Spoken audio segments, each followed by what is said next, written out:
Welcome to Exiled and Rising. I'm Ana Mael, somatic experiencing therapist for PTSD and trauma recovery. I run Somatic Trauma Recovery Center. Today I want to talk about the trauma we don't talk about. I wrote 2 books with the title The Trauma We Don't Talk About. There are many wounds and many trauma we speak about, thankfully. We do speak about abandonment, betrayal, violence, neglect. And then there are wounds that almost have no language around them.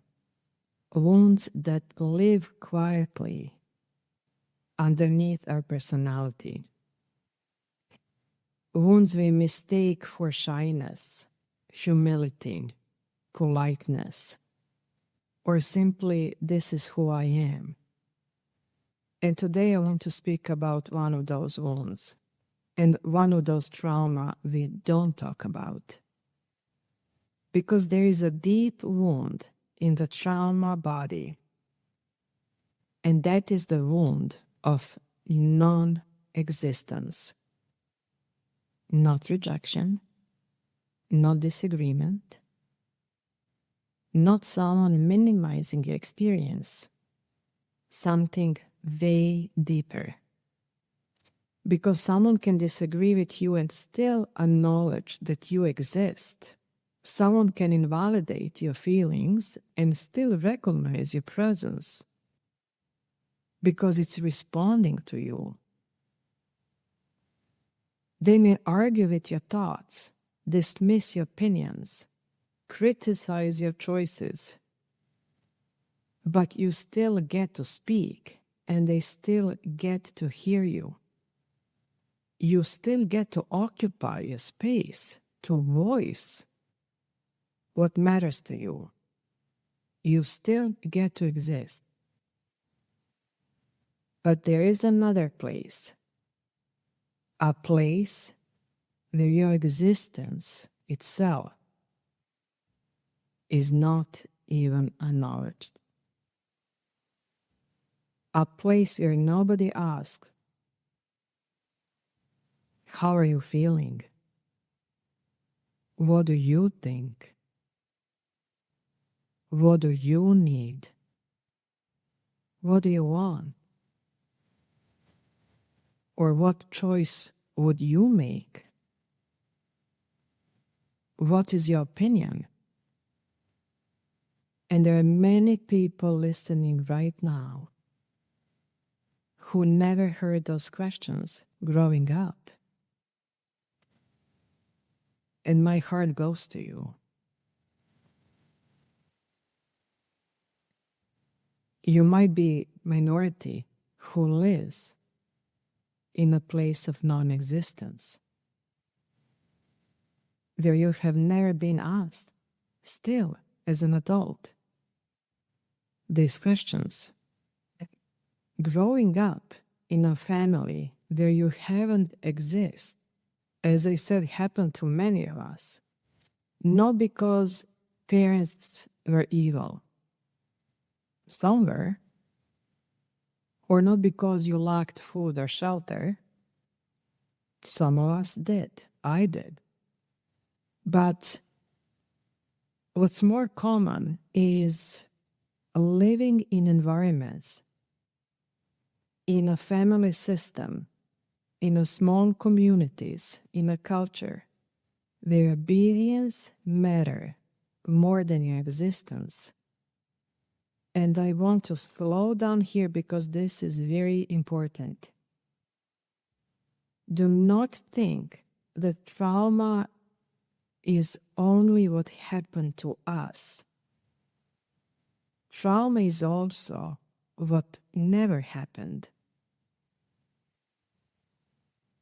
The love never given. The question never asked. The protection never offered. Emotional shelter never held for you. Or curiosity never shown toward you, toward your soul, toward your mind, toward your ideas. The acknowledgement never received. So that invitation into existence, where you can take a space by sharing your experience, by sharing your emotions, by sharing your thoughts, your intelligence, never came. And this is the trauma we don't talk about. You will have links below in the show notes for my books, The Trauma We Don't Talk About. So trauma is not only what happened to us. Trauma is also what never happened. And many of us lived and continue to live in environments where our existence did not seem to matter at all.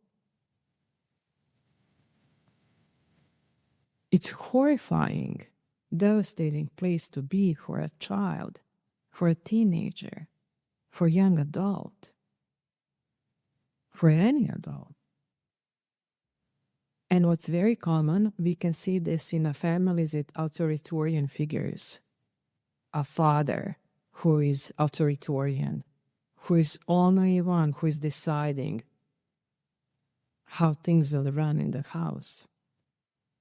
Patriarchal systems, religious structures, very strict religious structures, communist structures,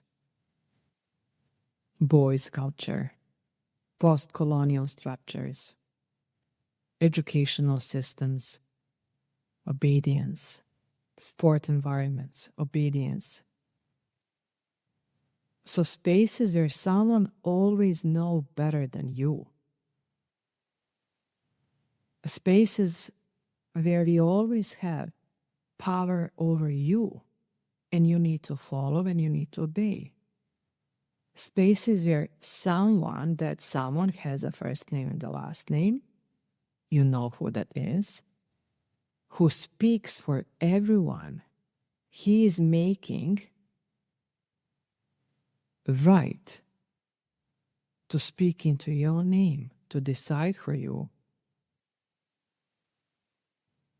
to rule for you, to make decisions for you.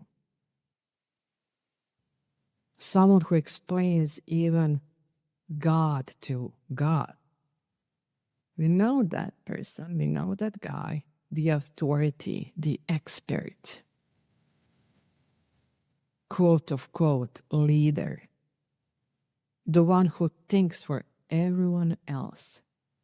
And in these environments, you obey, you follow, you yield, and you survive. And you make yourself the least possible silenced target. And that's a place of non-existence. And then what happens? Your identity becomes dangerous.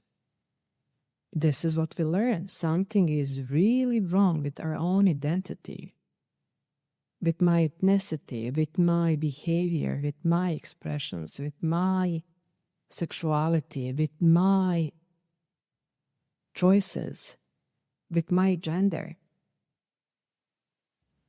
Because what we witnessed and experienced is to never be even asked for anything. And then your existence becomes dangerous and your needs become dangerous. So we can see in our therapist office, there are many people, they're ashamed to express own needs, even when they're hungry or when they're sick and they need help. They're ashamed to express that they need help, that they need tending, or they're hungry or thirsty. We are not even talking about the wants. Needs are dangerous. And a deep shame begins to form since very young age, and not ordinary shame. It's a trauma shame of own existence, where you truly believe something in your core, in your skin, who you are, is wrong, and yet you cannot point what it is because you didn't do anything wrong. It's a very confusing place to be. And confusion is one of the first signs and clear signs that trauma began. So shame born in the home of obedience, a shame born in the country of obedience. If you don't follow how quote-unquote leader decide that you and the group needs to behave, and if you're not meeting those expectations, you will not belong. You'll be humiliated, you'll be ostracized, and you will not even be asked, is this something you want to follow? Is this something you want to decide for yourself? Is this something what aligns with your values, with your sensitivity, with your plans? There is no questions asked in those cultures, in those homes and families. So that's a place of non-existence. And that shame born in the cultures where existing freely feels only unsafe is a terrifying place to be, and this is the trauma we don't talk about. And then little by little, we begin disappearing. And this is where I want to teach something important. Many people believe trauma is only violence and war. I came from wars and genocide and ethnic cleansing. And yet, firsthand, being raised in a communist country until the war, I experienced this trauma of non-existence as an ethnic minority and being raised in a communist country. There is no question asked. So trauma is also a chronic invisibility. If you're a minority, you know that place. It's being invisible. And trauma is repeatedly learning, and that trauma of invisibility, of non-existence, means my thoughts don't matter. My needs don't matter. My presence don't matter. My intelligence don't matter. My education don't matter. My advocacy don't matter. My activism don't matter. I don't matter. My feelings don't matter. And eventually, that becomes the wound of non-existence. And if you're listening and you find yourself in it, you might recall the moments where you maybe sit at the edge of conference tables, where you're quiet during a meeting at work, and you know you're so much better than anyone else, and yet you don't exist in any meetings, or you apologize before speaking. You yield on the street. Please listen my episode Yielding trauma, it's connected with this. It's layered. Yielding trauma. Or you wait to be invited. You always wait to be invited. And the invitation is never coming. Or you hesitate always. Oh boy, how minorities who lived in a place of invisibility hesitate. Oh boy, how we put our feet on our own internal brake. And yet everything in us is screaming to occupy space. Or you may be asking permission for everything. Maybe you shrink. You move into corners. Or you maybe enter elevators and stand at the very side. You walk close to the curb while everyone else spreads their shoulders and takes space.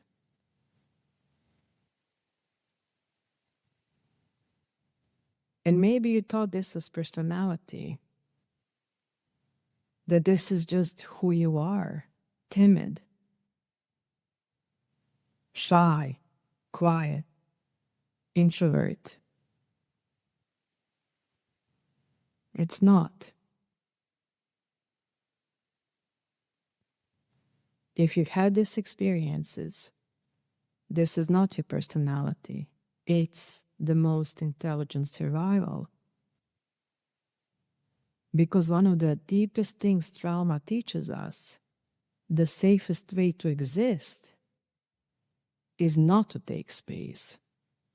And if you grew up in environments where visibility brought criticism, punishment, dismissal, control, danger, your nervous system learned something very brilliant. Become smaller, disappear, yield, wait, stay quiet, don't disturb, do not need, don't you dare to want, or do not exist too loudly. Don't take a space instead of someone with more quote-unquote authority, or someone who is older than you. So that's pure intelligence. That's survival. That's adaptation. So what I really want you to hear, you have adapted and you have survived. It's not weakness. It's not personality failure. And there is a side in this adaptation now, where every time you made yourself visible and were ignored, every time you expressed a need and silence followed, every time you spoke and nobody acknowledged you, every time you tried to exist and disapproval arrived, a spark of life inside of you died. Not suddenly, but very quietly. Tiny pieces over years, over decades. Something what you also witnessed with your parents if you're a minority, if you're a person of color, if you're not right ethnicity or religion, quote unquote. And then eventually you begin waiting.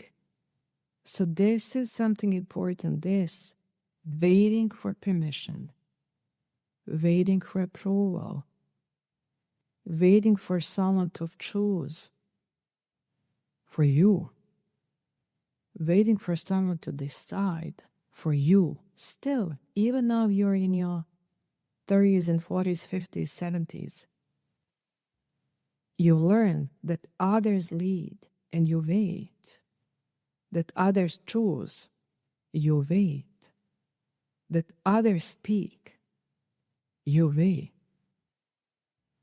that others matter, but you wait. And in that space of non-existence, we become smaller and we shrink bit by bit. And that's trauma we don't talk about.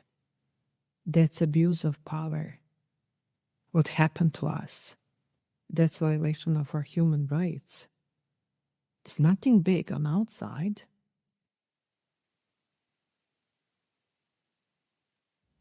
Nothing big on outside. It's that invisible wall of oppression. And there's another side to the story. You who have been conditioned into invisibility, you carry extraordinary capacities because surviving these environments requires immense intelligence, immense survival skills, immense awareness, adaptation, endurance, resilience. Even enduring and resilience, really, I don't like those words nowadays because they're so overused and abused. As when someone is saying, oh, you're so resilient, means keep up, shut up. That's another episode. I think I already have an episode on it, abusing the word of resilience. But what's born from this terrible knowledge of living in a space of non-existence is living in uncertainty for decades. And that creates people with extraordinary abilities. And I know this because I lived through 3 wars. I survived genocide. I lived in exile. I was homeless for years, waiting in the lines for food. And when we face something like this, mass distractions, mass destruction, mass devastations, and it doesn't have to be mass destruction. When we face uncertainty, economical uncertainty, as we do nowadays, political uncertainty, when we live in a place of what's going to be with us as a culture, as a nation, do you know who steps forward? Do you know who becomes the most regulated person in the crowd? Do you know who starts to lead in a times of crisis? And time of crisis can be wildfires. You need to help your community and your people to evacuate. It can be climate disaster, flooding, hurricane. Do you know who steps forward? Not the loudest, not the cockiest, not the ones convinced they knew everything, not the ones who are telling you what's going to be with you, and the ones who are deciding for you. People who are stepping up are the one who lived in a place of non-existence, the one standing quietly in the corners, the one conditioned to yield, the silenced ones. I witnessed this in my life. I witnessed this living in the wars, experiencing and witnessing masses of people going through unthinkable. They're the silenced one, transformed. I watched this in front of my eyes. Not those big, loud personalities, the quiet ones. I watched superheroes emerge. I watched people organize, lead, carry, protect, guide, endure, shelter, shared food, shared medication, shared shelter. Because underneath this conditioned obedience is enormous force. And I bet you have seen this too. If you have been in any protest or in any crisis, I'm certain you have seen this too. During wars, fires, pandemics, hurricanes, attacks, who steps up? The people who know survival. The people who understand uncertainty. The people who know how to endure.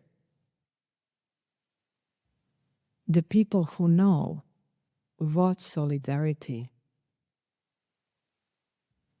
Even they lived in a place of non-existence. And this is important because many of you listening think your silence means weakness. No. Absolutely no. There is monumental life force. And you simply learned to turn it inward because it was safe back then. But eventually something happens. Every conditioned person becomes aware. So now, even when you're listening my shares, you're becoming more aware. And once you become conscious and aware, you cannot become unconscious and unaware. It's here. This is why you're doing this work. This is why I'm sharing this. This is my legacy. To translate my own experience and my education so you can pick up some bits and decide how you will use this in your awareness. And when awareness arrives, all that tamed power begins moving. And when it moves, it becomes fuel. Fuel for boundaries. Fuel for leadership. Fuel for truth. Fuel for justice. Fuel for activism. Fuel for helping others who are still standing in corners. This is what I'm doing. This is my mission. Until the last day of my life.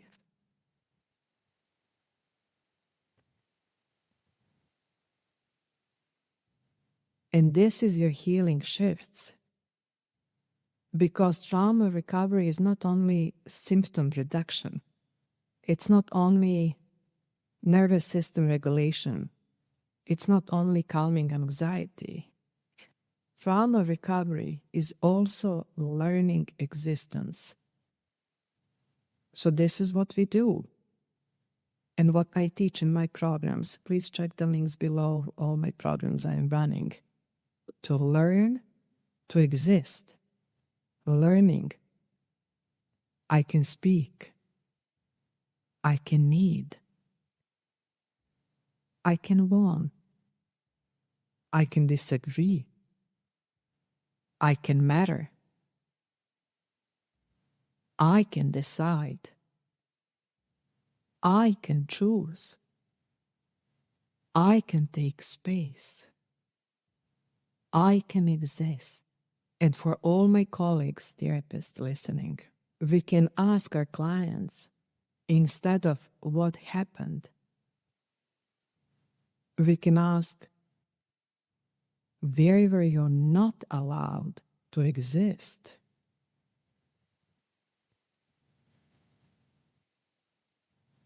Instead of asking, tell me more about your trauma or you growing up,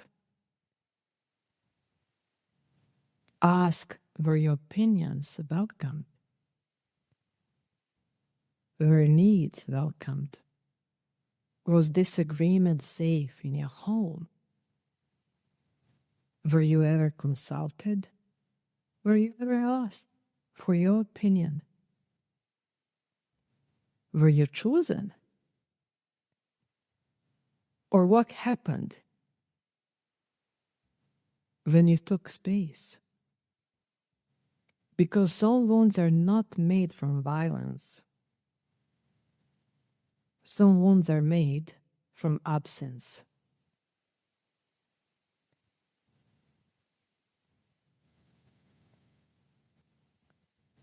So before I close today, I want to leave you with questions. Am I waiting for permission? Who taught me that taking space was dangerous? And if I fully existed, what would become possible? And if I start to exist today in micro moments, what would that be? How would that feel? How can I welcome myself into my existence?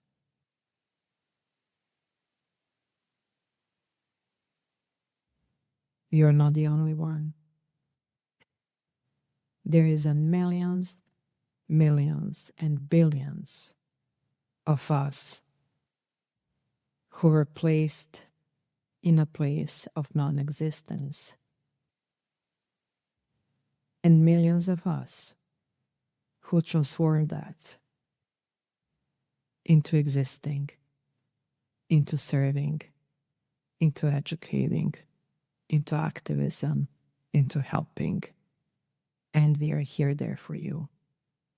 And I'm here for you with this episode, with this podcast. This is all for today. Please leave review to help this podcast grow, share. And as always, be gentle with yourself.